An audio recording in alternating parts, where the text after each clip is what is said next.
नमस्कार, good evening.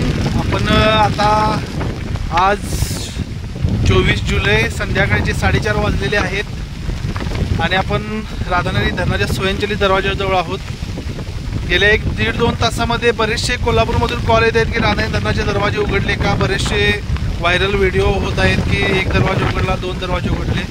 तर आपल्या सर्वांसाठी महत्त्वाची सूचना आहे की राधानगरी धरणाचे एकही दरवाजा आत्तापर्यंत उघडलेला नाही आहे आणि लवकर उघडण्याची शक्यता पण नाही आहे, कारण अजून धरणाची लेवल 344.62 ही आत्ता आहे।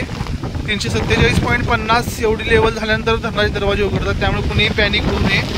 पावसाचा जोर दुपारपासून पुन्हा वाढलेला आहे। आपण बघू शकता पाऊस आणि वारा प्रचंड प्रमाणात या ठिकाणी आहे, त्यामुळे सर्वांना एक अतिशय आग्रहाची आपली विनंती आहे की सर्वांनी प्रशासनाच्या जे काही सूचना दिली त्या तंतोतंत पाळाव्यात, कारण उद्या दुपारपर्यंत दरवाजे उघडण्याची शक्यता आहे।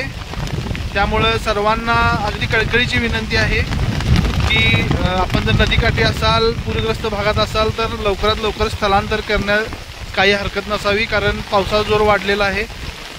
पुन्हा एकदा राधानगरीमध्ये दुपारपासून पावसाचा जोर वाढलेला आहे, वारं दिवसभर आहेच।